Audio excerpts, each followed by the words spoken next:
आपण पाहत आहात जत मराठी न्यूज।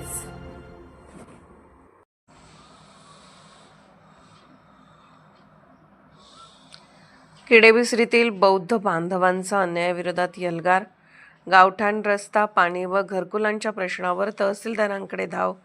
जातीय छळ व धमक्यांचे गंभीर आरोप। मौजे किडेबिसरी, तालुका सांगोला, जिल्हा सोलापूर येथील बौद्ध समाज बांधवांनी गावातील कथित अन्याय, अतिक्रमण, जातीय छळ आणि मूलभूत सुविधांच्या प्रश्नांबाबत तहसीलदार यांना निवेदन देऊन न्यायाची मागणी केली आहे। वाढत्या त्रासाला कंटाळून गावातील महिला व पुरुष मोठ्या संख्येने तहसील कार्यालयात दाखल झाले।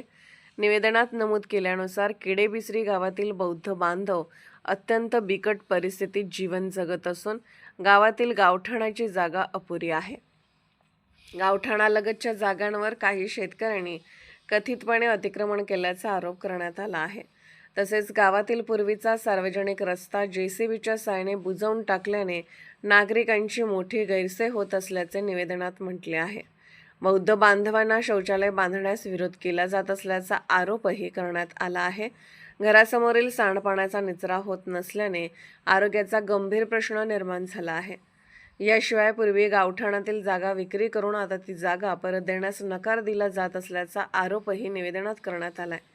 विकत घेतलेल्या जागेवर घरे बांधण्याचा प्रयत्न करणाऱ्या बौद्ध बांधवांना अडवले जात असून पिण्याच्या पाण्याच्या नळाची वारंवार तोडफोड करण्यात आल्याचेही निवेदनात नमूद करण्यात आले आहे।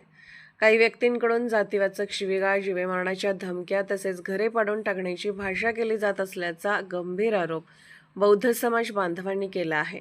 आजपर्यंत आम्ही सर्व अन्याय सहन केला, मात्र वाढत्या त्रासामुळे प्रशासनाने तातडीने हस्तक्षेप करून न्याय द्यावा, अशी मागणी निवेदनाद्वारे करण्यात आली।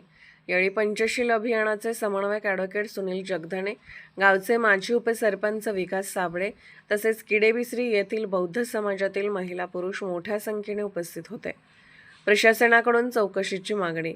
किडेबिसरीतील बौद्ध समाजाने केलेल्या आरोपांची सखोल चौकशी करून दोषींवर कारवाई करावी, तसेच गावठाण रस्ता, पाणी व घरकुलांचे प्रश्न तातडीने सोडवावेत, अशी मागणी निवेदनातून करण्यात आली आहे।